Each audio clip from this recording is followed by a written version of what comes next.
¿Qué tal? Muy buenas tardes, bienvenidas, bienvenidos a Punto y Coma. Yo soy Jesús Guerra, el director de este espacio, y me complace que nos acompañen el día de hoy, este domingo, para una presentación del libro, lo que son nuestros, la verdad confieso, nuestros eventos preferidos en la librería, porque es una oportunidad para conocer la literatura, la producción literaria que está ocurriendo aquí en Monterrey con nuestros autores. Y me complace de más porque se trata de un autor que ya hemos presentado aquí. Este es su segundo poemario y se trata pues ya de nuestro colaborador y amigo Jacobo Molina. Bienvenido. Gracias.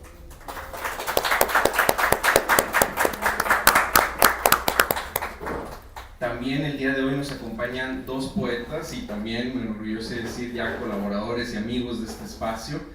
Juan Manuel Cermeño, bienvenido. Gracias.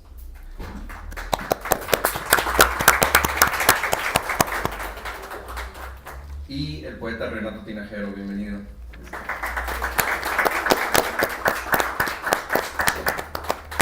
Así que sin más, los dejo con nuestros presentadores y de nuevo muchísimas gracias por acompañarnos. Pues si quieres, para arrancar.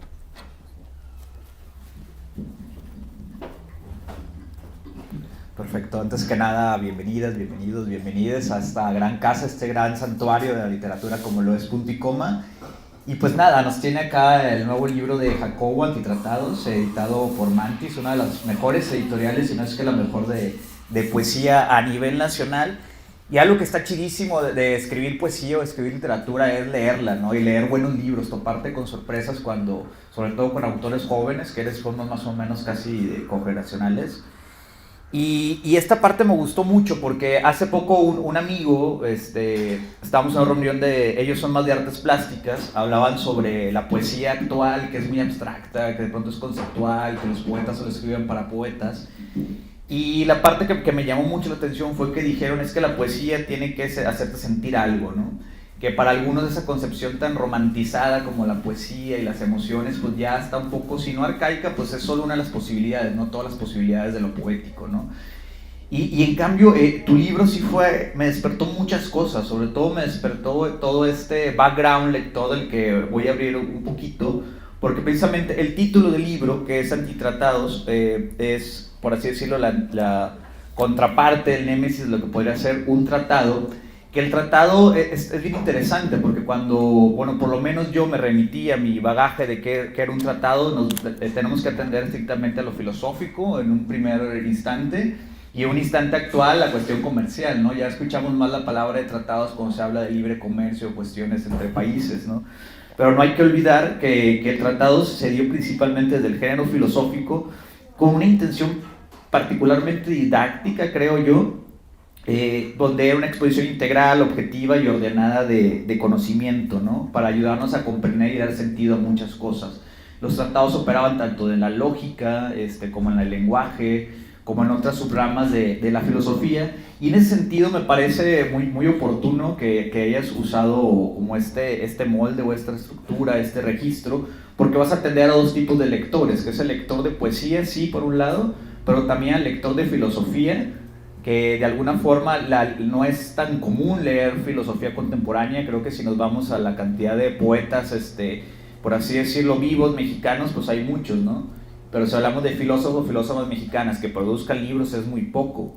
Y aparte atiendes a un híbrido, me parece muy particular, de lectores que queremos encontrar cuestiones filosóficas en la poesía, ¿no? Cuando muchas veces la poesía pareciera que tiene más una función estética que una cuestión de dinamitar.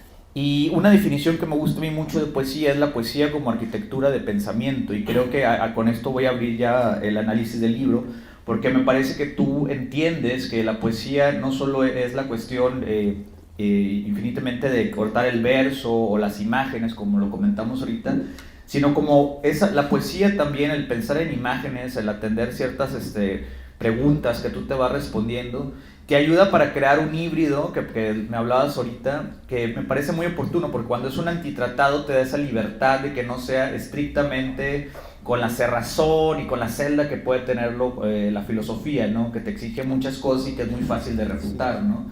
Creo que hay filósofos a los que les gusta más leer para refutar que para ellos tener una misma idea, ¿no? Que es como una variante que ahí tenemos, ¿no? Y algo que también es interesante del tratado es que el tratado se adapta mucho a la lógica de su tiempo, a la historia de las mentalidades, ¿no?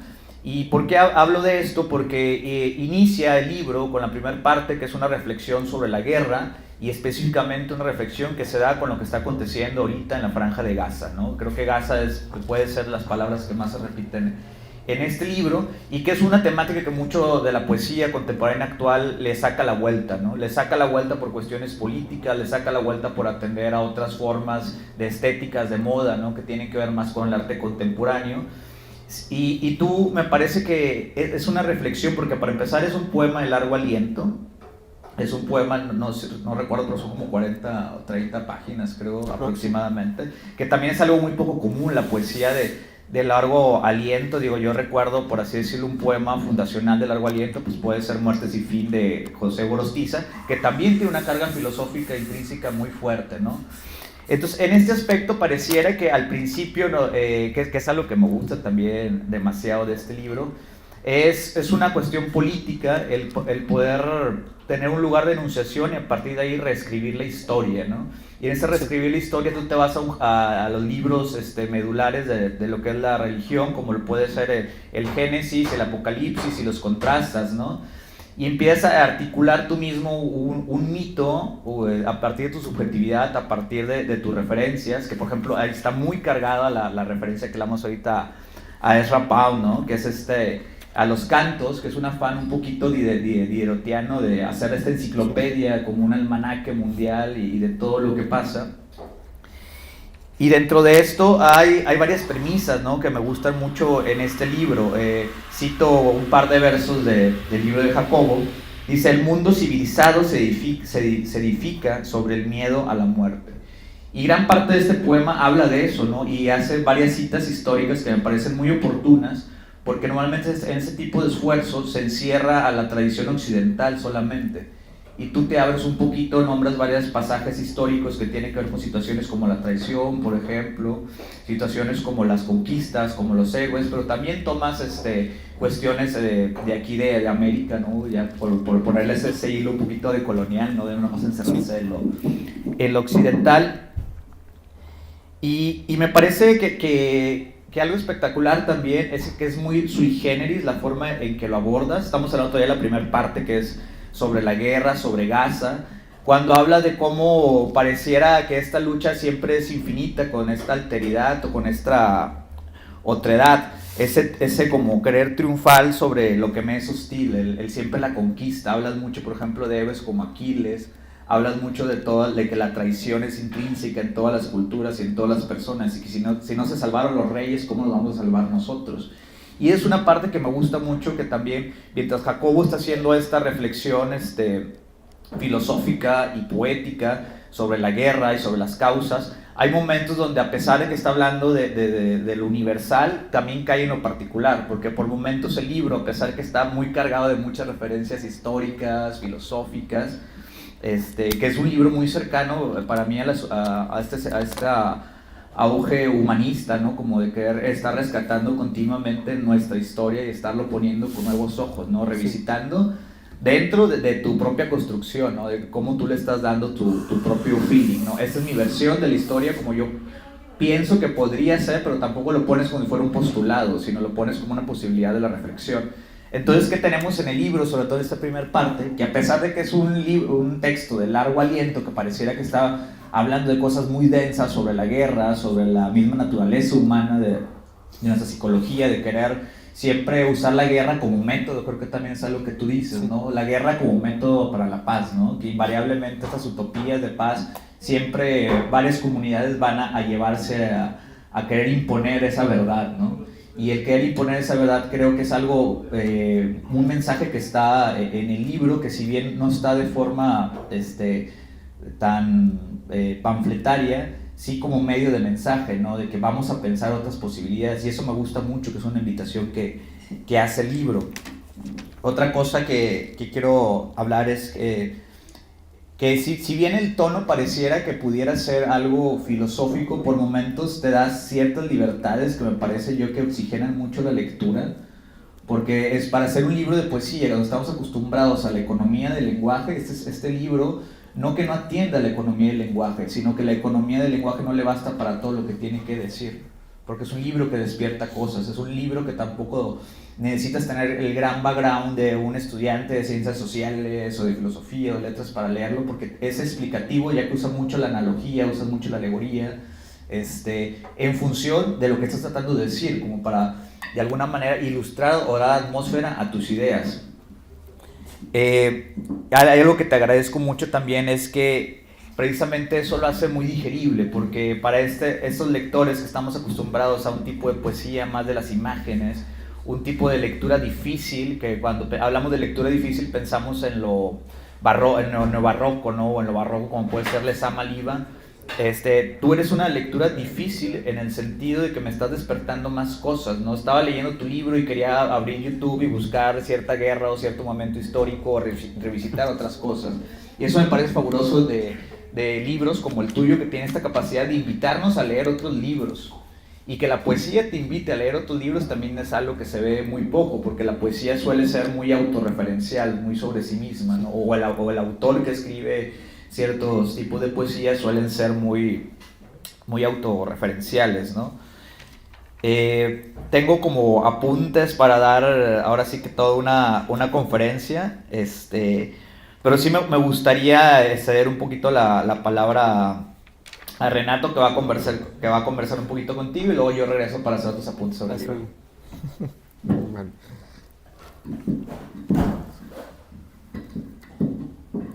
Bueno, buenas tardes. Gracias, Jacobo, por la invitación. Realmente un placer haberme acercado a estos antitratados. Yo también quiero referirme, igual que mi compañero Cermeño, quiero referirme a ese tono muy particular que tiene este libro, que efectivamente, yo aquí lo suscribo también. No es una poesía fundada en las imágenes, en que cierta imagen, cierta metáfora, cierto giro del lenguaje te vaya a sorprender, sino que tiene otro tono. Me acuerdo que no hace mucho me topé un comentario en redes sociales de una persona que decía que la poesía no debía ser reflexiva, que la reflexión debía quedarse para el ensayo. Que la poesía decía ahí, era un animal distinto. Y bueno, me hizo ruido la afirmación, porque no estuve de acuerdo. Si le quitamos lo reflexivo a la poesía, pues nos estamos quitando de muchos poemas de Wisława Szymborska, de Cavafis, de Pessoa, o sea, estamos cancelando una parte muy, muy significativa de la poesía. Pero digo, bueno, en cierto modo tiene razón, porque la poesía no puede ser nada más la reflexión, algún tono debe haber, algo, hay alguna clase de música o de canto que esté como contrapunteando esas reflexiones. Y en eso estaba pensando cuando me topé con el libro Antitratados. Que es un libro reflexivo. Ya, Cermeño, ya tú lo señalaste, dices, pues, nos está refiriendo a la guerra, el origen de la civilización, la naturaleza humana. Es un libro reflexivo, pero lo que tiene es un tono reflexivo. O sea, no es reflexivo tanto por su contenido, sino por su tono. El poeta se sube como en una reflexividad obsesiva, en donde está girando en torno a sus temas obsesivamente, y pudiera uno pensar como lector que esos temas le calan al poeta, le duelen, lo siente, y ahí está la parte emotiva, la parte emocional del poema. Entonces, es reflexivo, pero es reflexivo por su tono, por su emotividad.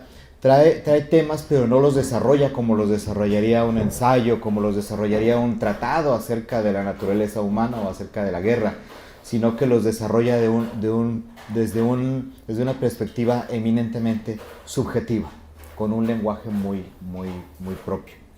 Entonces, en ese sentido me parece una obra lograda porque el contenido no nos lastra. A pesar de que parece que nos está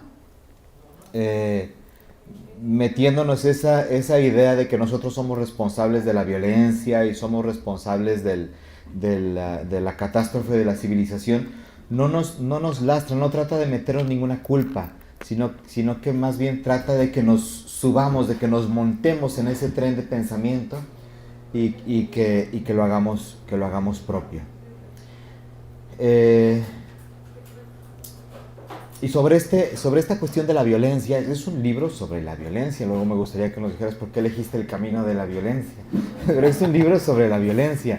Pero le estaba comentando a Jacobo hace rato, cuando me preguntó mi opinión acerca del libro, le estaba diciendo que no es un libro que te trata de moralizar, es un libro que te trata de sumar, así de que ven tú, humano, mi hermano, mi semejante.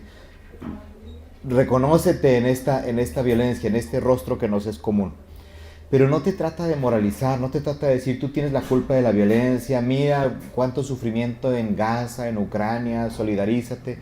No tiene esa vocación panfletaria que lo habría hundido, sino que lo que nos está diciendo entre líneas una y otra vez es que la civilización misma, el acto mismo civilizatorio está fundado en gran medida en la violencia.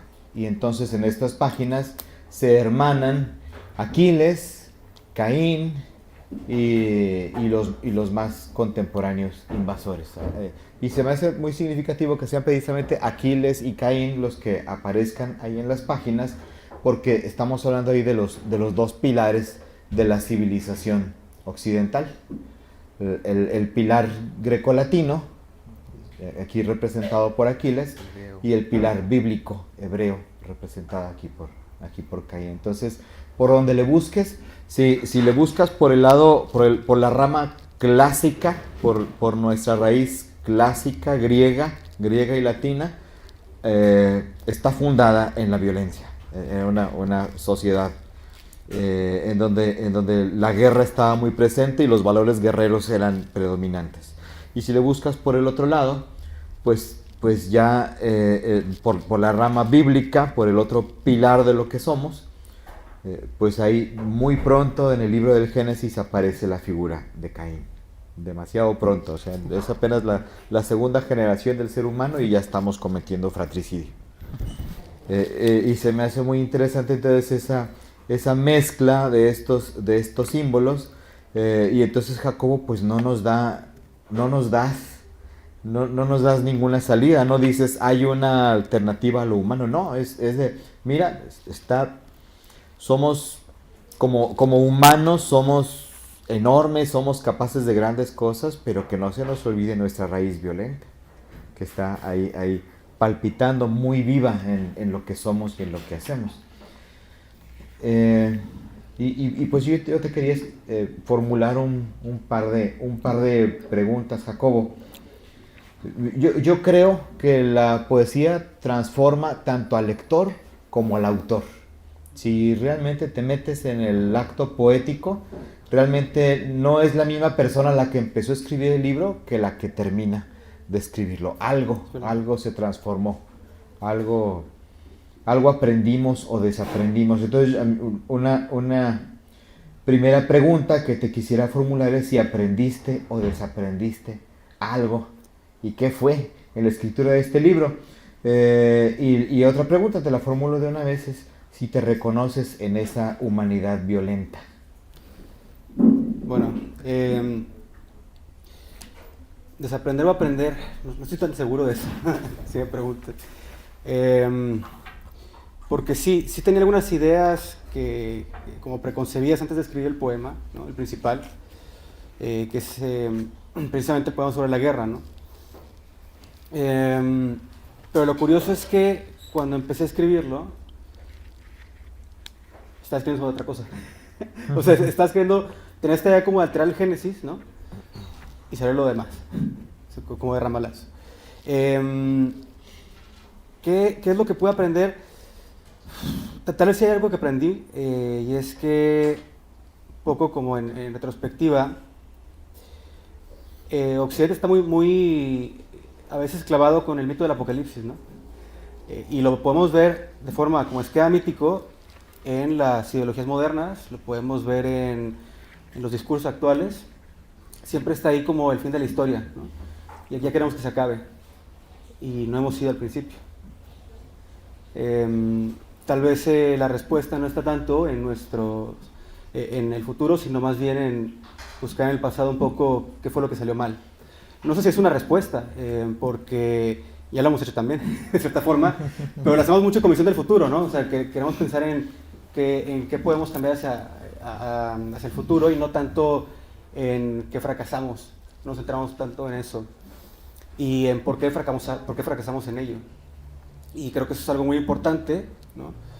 Porque si no nos reconocemos en esa historia, que es continua, que es a veces circular y a veces caótica, ¿no? Depende de qué perspectiva lo miremos, pues yo creo que nunca podrá haber alternativas, ¿no? O sea, si las hay o no, eso es otro asunto, pero me parece que ni siquiera las hemos planteado realmente. Eso sí es lo que podría tal vez decir que aprendí de este libro, de esta escritura.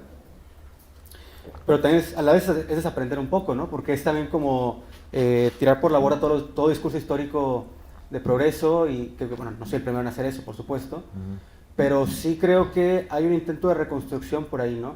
No una reconstrucción completa del discurso histórico, pero sí un replanteamiento, ¿no? Porque también es cierto que, bueno, hace unos 30 años Fukuyama nos vino a decir que se había terminado la historia. Y no, creo que hoy en día él mismo está arrepentido, ¿no? De haber dicho eso. No del todo, pero sí está un poco arrepentido, para dejarlo claro. Entonces, creo que viéndolo así, pues todavía hay mucha historia por escribir y tal vez habría que buscar alternativas de cómo hacerlo. Esa es la única propuesta que puedo hacer al respecto. Precisamente por eso el título es Antitratados, ¿no? Yo no podría hacer como una especie de tesis al respecto y ni quiero hacerla, ¿no? Más bien es un poco derribar lo que ya estipulamos sobre cómo se puede hacer la historia, porque incluso las teorías sobre la historia que se ha terminado o sobre que nunca va a tener fin, casi siempre tienen un tono estructurado, ¿no? Un tono que nos dice cómo va a ser y no las posibilidades que se pueden dar. Entonces nos conduce ya por un camino en lugar de abrir la brecha. Sí, creo que esa es un poco la respuesta. Que si cambió algo en mí, pues yo creo que bastante. Lo reconoce un poco si te reconoces en esa humanidad violenta. Ah, claro, sí. Sí, ¿y quién no, no? O sea, bueno, el que diga que no, la neta. No sean mamones, puro pedo. Sí. No sé si tengas... No. ¿Quieres decir? Ahorita que mencionabas a Fukuyama, se me vino mucho a la mente, porque tiene mucho que ver a Walter Benjamin, que habla de este cuadro, creo que se le denomina El ángel de la historia, de Paul Klee, donde dice que este ángel arrasa y cuando voltea para atrás para ver el pasado ve los escombros, ¿no? Y creo que también de ahí Benjamin saca esta idea de que la historia es un registro de barbarie. Y creo que es una de las tesis que postulas, porque postulas varias tesis de las que también de pronto que es algo que me gusta y lo hace muy divertido, porque lo aleja del ego. Planteas cosas y luego te desligas y le dices, puede ser una posibilidad. Y es una invitación al lector a construir su propia versión de las cosas, ¿no? Que también es muy postestructuralista de derrumbar los grandes relatos y la posibilidad de construir tu relato propio, ¿no? Y agarras personajes bien particulares y nos metes en cosas muy padres. Por ejemplo, Caín, que es uno de los personajes principales de este primer poema de Largo Aliento, porque el libro tiene 3 secciones. Dices, es que qué tan cerca está o qué tanto germen tiene la envidia y la admiración. ¿Qué tanto, si la otra cae de la moneda, la persona que envidiamos es una persona a la que admiramos? ¿Y qué tanto esta metáfora se puede trasladar a los pueblos, a la alteridad? ¿Y qué tanto eso nos lleva a quererlo aplastar, ¿no? Como mencionas por ahí de la guerra como método y lo que mencionaba Renato, ¿no? La violencia como algo fundacional, ¿no? Está desde de los primeros mitos, tanto griegos como bíblicos, hebreos, lo romano, todo esto. y cómo se va repitiendo, porque tú constantemente no nada más te enfocas en esa parte como muy humanista de los griegos y los romanos, sino también hablas de cuestiones actuales como es lo de la guerra de Gaza. Luego la segunda parte, que también tiene poemas, ahora sí, ya no tanto en este gran aliento y esta prosa poética, sino ya se nota un trabajo más, de más trabajo versal, de más atención al ritmo, al tono, que eso también es algo que me gusta, que dentro de la poesía o de las variantes de la poesía, de pronto se habla mucho de los poetas órficos, que son estos poetas musicales, y de esa necesidad de pronto de que la poesía tenga internamente siempre una armonía, ¿no?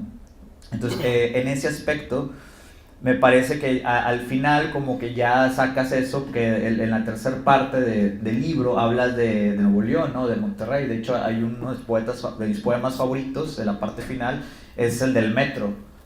Que estás en el metro y empiezas a reflexionar de un chorro de cosas y te viene, hasta es un pequeño ensayo, creo, para mí, literario sobre Ezra Pound, que se nota que está muy presente en toda la articulación del libro, de los cantos sobre todo. Y eso me parece muy puntual porque creo que al lector nos lo hace más cercano. Si bien pareciera que al principio de la lectura del libro pudiera estar más cercano a una invitación hermenéutica, a leer el Génesis o a tener otro tipo de referencias, que yo creo, digo, yo no he releído la Biblia en 2 años por lo menos. Sí tengo nociones que todavía me acuerdo porque pues, crecí en un colegio católico, pero me invitaste mucho a volver, a regresar otra vez al Génesis y encontrar esas cosas, un poquito de lo que hablas. Me invitas mucho a revisitar la historia, ciertos pasajes que mencionas ahí, sobre todo de los héroes, ¿no? Que volvemos al tema de la historia. ¿Por qué usamos esos referentes? ¿Por qué sigues hablando de Genghis Khan? ¿Por qué sigues hablando de Marco Polo? ¿Por qué seguimos hablando de Aristóteles? ¿Por qué seguimos hablando de todo esto? Pues porque es la forma en que nos han moldeado y la forma en que entendemos el mundo. Y creo que es otro de los planteamientos. ¿Cómo entendemos la guerra? Que es algo que mencionas y me parece muy oportuno. Si ni siquiera podemos entender la psicología del primer asesino. Si nuestra historia está fundada en que Caín mata a Abel, por esa parte ahora sí que invita al tren del pensamiento que decía el maestro Renato. ¿Qué tanto nos detenemos inclusive en la lectura teológica de la Biblia? De ¿por qué nos metemos a la cabeza? ¿De qué había detrás de qué lo motivó? Pensándolo como personaje literario, ¿no? No como hecho histórico. El hecho de Aquiles, ¿no? ¿Por qué se sigue hablando de Aquiles después de tantos años? Porque pues, según la historia fue de los mayores asesinos, ¿no? O sea, él daba miedo, nadie quería enfrentarse contra Aquiles. Inclusive si Aquiles iba a la guerra, sabían que iba a ganar. Por ahí está esta parte de la película de Troya, que no es la Ilíada, pero que va una mujer, creo que es la esposa de Odiseo, le dice, es que si tú vas a la guerra, yo estaría más contento de quedar en mi marido. Porque sé que que si tú vas a una guerra infundes miedo, ¿no? Entonces creo que todo eso está alrededor del libro y me gustaría hacerle también yo una pregunta. Que esta pregunta tiene un poco ya de spoiler que me diste, pero para escribir un libro con esa unidad de tono, yo particularmente creo mucho en el feeling que de pronto tenemos los escritores. José Eugenio Sánchez una vez me dijo, te puedes leer toda la teoría poética del mundo, de Horacio hasta Eliot, pero a la hora de escribir se tiene que olvidar todo. El poeta que hay unos poetas que respeto que tienen una metodología de escritura muy, como si estuvieran haciendo una tesis y todo por partes, que también es algo, pero que se puede llegar a los mismos resultados.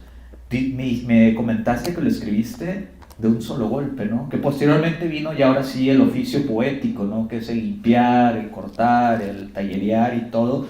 Me interesa mucho cómo fue este proceso de escribes todo de golpe y luego volver a revisitarlo, ¿no? Cómo no acabaron este libro en hojas que se arrancan de la libreta o en un Word que se elimina. Como si dice, esto tiene algo de valor y déjamelo pulo, y vale, pues salió el Mantis, ¿no? Entonces ese proceso como de tallereo para llegar al producto final. Bueno, se escucha igual. Bueno, es cierto, y es curioso porque normalmente yo soy una persona que cuando escribe pues tiende a ser tiende a planear mucho las cosas, ¿no? O tendía a hacer mucho eso. Y últimamente no lo hago, afortunadamente. Me forcé a varios ejercicios en los que no lo hacía, ¿no? Como por ejemplo este poema de Nocturno nacido en Monterrey, que es del libro pasado, ¿no? Creo que eso me condujo poco a poco hacia este tipo de escritura, ¿no? Si te soy honesto, eran como temas que traía por ahí por un lado y por otro en la cabeza todos los días. O sea, ni siquiera era opcional, güey, estaba como... me daban vueltas. Y de pronto sí, la mayor parte de ese texto, el primero, que son las como 40 páginas continuas de poesía, salió en una noche. Digo, sí, después empecé a pulir y agregué detalles y demás. Por ahí Sandra me ayudó, que aquí está, me ayudó a tallerearlo un poco. Y sí, por supuesto, luego viene el proceso de edición. Pero en esencia, ese texto lo terminé en una noche, sí, en la que no podía parar. O sea, yo sentía que si cortaba el hilo, no iba a fluir ya ese texto, ¿no? Y tiene mucho que ver con que se asociaron, de alguna forma, esas ideas filosóficas, esas ideas históricas, esas ideas, esos conceptos literarios inclusive que tengo por ahí, esa concepción de la literatura que sí, de alguna forma es Rapón está ahí presente, ¿no? Pero yo no estaba pensando en el Rapón cuando lo escribí, ¿no? O sea, de hecho me parece que el Rapón es mucho más fragmentario que yo, entonces no estaba ahí presente, pero sí, de alguna forma la reflexión de Pound estaba detrás. Y el hecho de sacarlo de golpe me ayudó a que no fuera algo tan forzado, ¿no? O sea, yo no estaba pensando en meter Gaza, a Gaza ahí en ese poema, salió Gaza. Fue de las razones por las que no me sentí tan desconfiado de incluirlo, porque sí creo que a veces me parecía, a pesar de que sí soy una persona que tiene mucho acercamiento hacia la lectura política, me parece a veces como forzado a meterlo en mis textos, ¿no? Y me pareció que ahí no fue el caso, espero que no haya sido, pero sí, bueno, sí es una experiencia muy, muy particular el hecho de que fluya tanta información que aparentemente no tenía nada que ver en principio, pero que luego a la hora de leer el texto me doy cuenta de que sí, y que de hecho me da respuestas o me hace preguntas que no tenía antes. No sé si respondo un poco, pero sí. Por ahí. Sí, me llama mucho la atención porque no es un, vamos a llamarlo un híbrido. Creo que ya estamos como muy avanzados en el milenio 2025 como para todavía encasillar muchas cosas. Que sí, los géneros, sus limitantes nos sirven muchas veces sí para poder enfrascar una idea o un concepto o algo. Pero creo que acá, a diferencia de otros ejercicios, o sea, yo pienso en híbridos que se han hecho como Antonín Artaud, por ejemplo, acá en México, que hacía algo que no sabía si era ensayo o prosa poética o de qué estaba hablando. Creo que tú sí, el tono lo sabes cortar o pausar en cierto momento para dar aire de respiración, y es cuando entra en ciertas partes ya más poéticas, sobre todo las partes donde haces reflexiones existenciales en torno a ti, ¿no? Cuando de pronto hay una parte del libro donde dices, es que yo estoy pensando en mi fin de semana, pero mientras yo pienso en mi fin de semana y escribo o leo, en Gaza siguen matando gente. Entonces siempre sigues ahí conectado, hay partes donde se baja otra vez a pesar de que no estás construyendo. Bueno, yo lo veo así, yo soy muy visual a la hora de leer poesía, que de pronto cuando empiezo a leer la primera parte se me despliega todo un paisaje, ¿no? Frente de mí, un chorro de situaciones, ¿no? Sí. Estoy viendo por acá a Aquiles, y luego por acá estoy viendo a Caín y a Abel, y luego por acá estoy viendo a Julio César, o por acá estoy viendo a otros personajes que salen aquí mencionados. Y algo que me gusta también, que es la linealidad narrativa cronológica, que también vas planteando la idea así desde un principio y luego va avanzando conforme, o sea, empiezas a hablar de la Biblia y 20 páginas después ya aparecen, por ejemplo, las bombas. Y aparece el contexto de la ciudad, que me parece muy importante porque al final lo ligas, y creo que es un tema muy urgente, no solo en la poesía, ni en la literatura, ni en las ciencias sociales, el hablar de lo difícil que es convivir dentro de una poli, dentro de una ciudad, dentro de otras ciudades que van creciendo, todo este tema de la migración que está ahí presente, si cae en lo panfletario, como mencionamos. Porque creo que es otra forma creo que también lo mencionas tú por aquí en el libro, ¿no? Todo el tiempo nos están dando versiones de la historia, qué tanto nos han mentido, qué tanto han hecho mal las cosas, pero no te enfrascas solo como en las referencias literarias eruditas, sino también entras un poquito en la cultura pop, sin caer tampoco como en la cuestión pop por lo pop, sino lo pop como parte de una cultura. Y creo que con esto cierro mi intervención porque me gustaría que leyeras algunos poemas. que es, sí, la violencia como un ingrediente que no se puede evitar al momento de hacer un caldo cultural como un producto de identidad, ¿no? O sea, la violencia siempre va a estar, no puede haber cultura sin violencia, ¿no? Y una ciudad adquiere su identidad a través de la cultura, ¿no? Y un concepto de cultura que a lo mejor más alejado de la cuestión de las bellas artes, sino más la cultura como un hecho de identidad, de historia y de cómo la idiosincrasia se fue fundiendo en individuos que después crearon obras de arte, ¿no? Entonces eso me parece medular. Con esto cierro con una gran invitación a leer el libro. Es un libro que me parece atiende a muchos grados de lectores y de preferencias y que logra unificar. Si hay personas que les gusta la filosofía pero no les gusta la poesía, este libro les va a gustar. Hay personas que les gusta la poesía y no la filosofía, este libro les va a gustar. Y si quieren entrarle a la literatura, a la poesía y a la filosofía, este libro les va a ayudar bastante. Entonces, por mi parte sería todo, Jacob, y me encantaría que leyeras unos textos, o si el maestro quiere también otra pregunta. No, Jacobo, dale, por favor. Muchas gracias, hermano y Renato, por sus intervenciones. Sí, nada más como último comentario, pues sí, en efecto, creo que el primer texto es el que mejor luce, ¿no? Porque construye como un género híbrido, ¿no? A la hora de hacer la reflexión histórica, pero bueno, entiéndase que no puedo leer 40 páginas de corrido, entonces, claro, por supuesto. Sí, me quedo sin aliento, entonces voy a tener que leer algunos de los textos del final, ¿no? Sobre todo los enfocados en la ciudad. Vamos a ver. Acerera. Veo a través de mi ventana un cielo bajo ataque. Nubes nocturnas, pelaje de lobo gris, son el espejo al teñirse anaranjado por la fundición del acero. El aroma que genera la fábrica convierte al barrio en un coliseo que admira boquiabierto el espectáculo. Siembran las ventanas por el vaciado del acero, latido moribundo de la ciudad. Gases son el respiro de un dragón que furioso escupe al cielo granizo, fuego y sangre de la primera trompeta.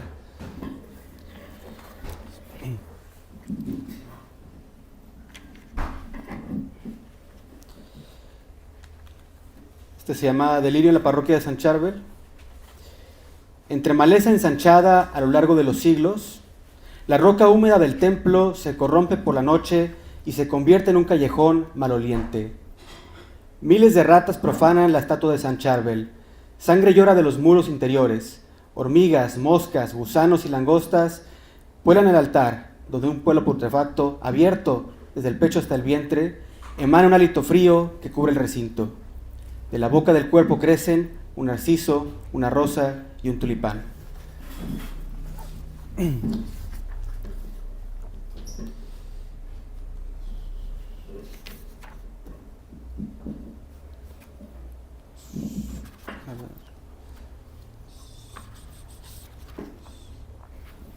Se llama Memento Mori.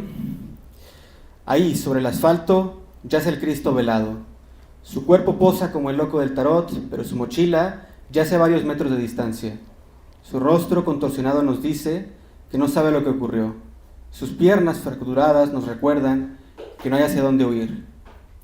A unos metros de distancia, un auto con el cofre y parabrisas despedazados se suma al parpadeo. Bien. Les voy a dejar esos para que lo compren. Oye, pero un fragmentito de algo, ¿no? Oye, léete. Un fragmento. fragmento. Sí, un fragmento. Ok, güey. Este es el poema extenso, es un fragmento nada más el que voy a leer. Déjame ver, no termino por acá. Dale. En tal caso, cabría la posibilidad de que el Génesis nunca haya tenido el propósito de advertirnos de nada. Aún así, propongo analizarlo, colocar en tela de juicio los motivos de su escritura. Podríamos haber sido engañados por los autores del texto.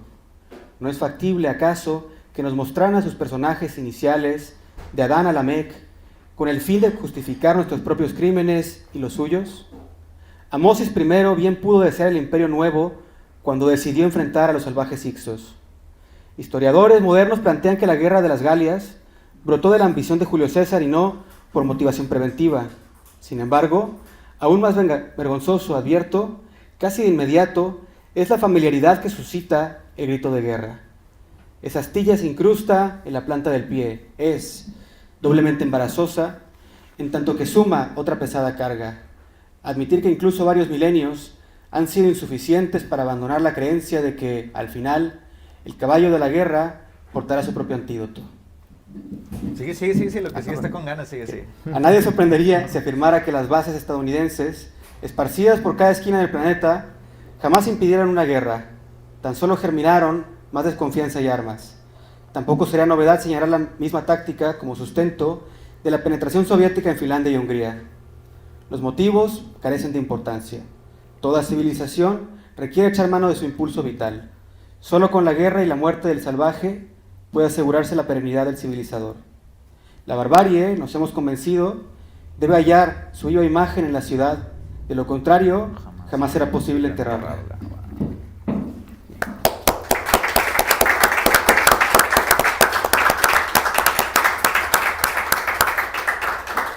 Tenemos unos minutitos, ¿verdad? Todavía para entrar a una sección de preguntas y respuestas de parte del público. No sé si alguien tenga por ahí alguna pregunta, comentario, duda, algo. Sí.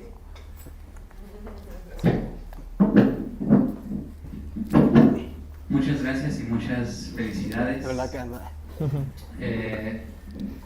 A mí me gustaría preguntar a Jacobo Micrófono. Perdón. Sí. si... Ay, perdón.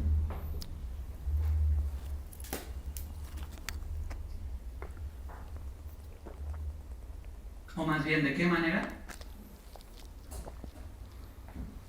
Bueno, no, primero si tu vida cotidiana está en tu escritura, y si sí, ¿de qué manera?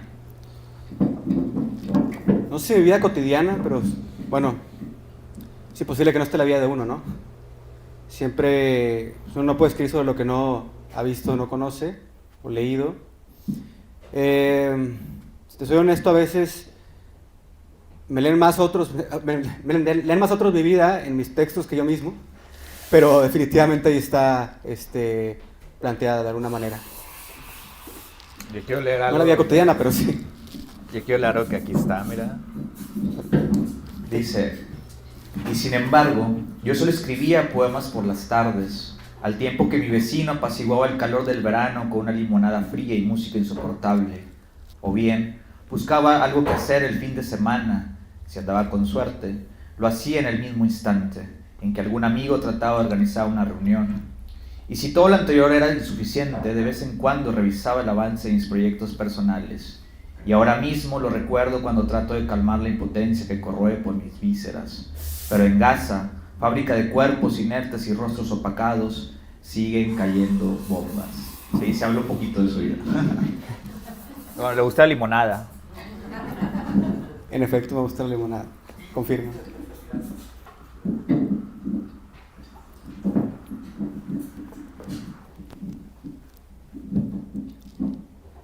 Por acá. Gracias. ¿Qué tal? Buenas tardes. Pues primero que nada felicitarte. Gracias.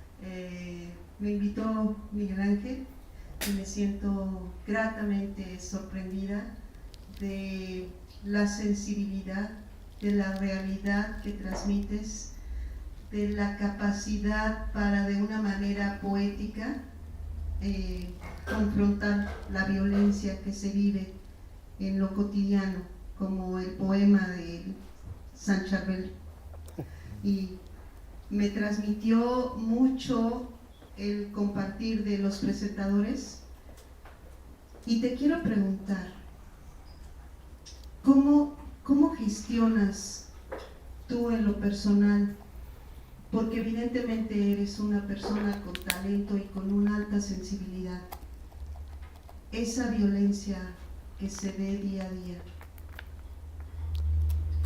Yo no sé si la gestiono, honestamente. Pues creo sobre ella y ya. No sé si es que no puedo decir que la gestiono porque honestamente sí me angustia, pero a la vez siempre en la angustia hay una cierta gratificación sádica, ¿no? Creo. siempre hay una respuesta hacia la impotencia. Entonces esa respuesta a veces es un poco como buscar controlarla, ¿no? Y creo que inclusive la propia escritura, ese despliegue que no es mi crueldad, pero que sí es, de una forma, es un poco con lo que ayuda, pero no sé si eso es gestionar propiamente. Creo que ayuda un poco a no pensar tanto en ella nada más, pero sí, o a pensar, pero no como mera reacción, pues no como mera emocionalidad directa, sino un poco más reflexiva. Eso es todo. Excelente. Gracias. Gracias. Al contrario.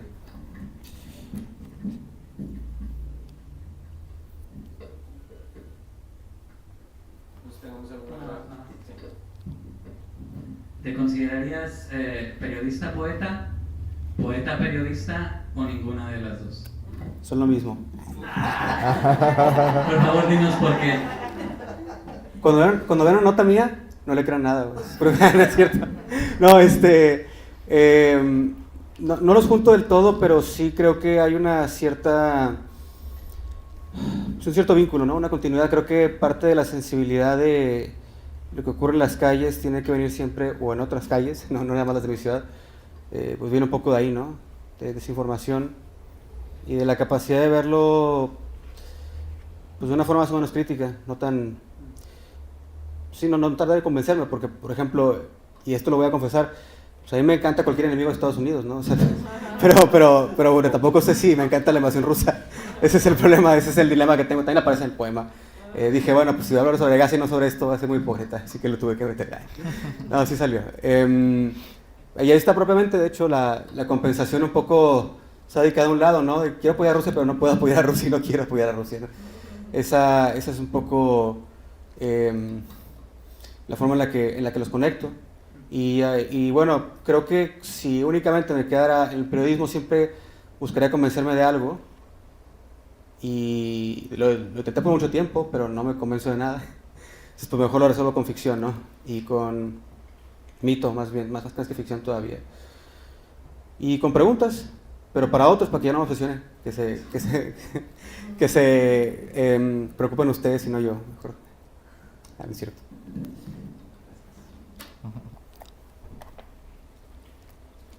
¿Tenemos alguna otra pregunta, comentario?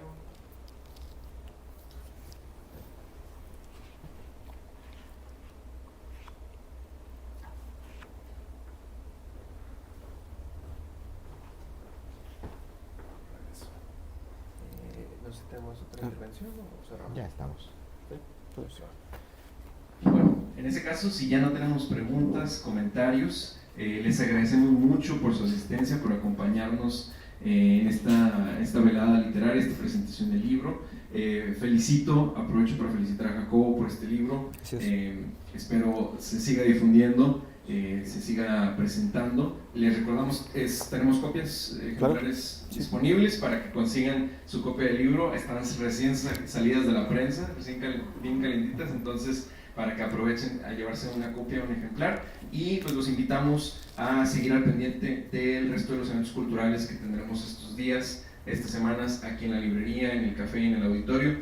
Vamos a tener algo de teatro, vamos a tener algo de música y siempre algo de literatura. Entonces, muchas gracias por acompañarnos, muchas gracias a los presentadores y aquí nos seguimos viendo en Punto y Coma. Gracias.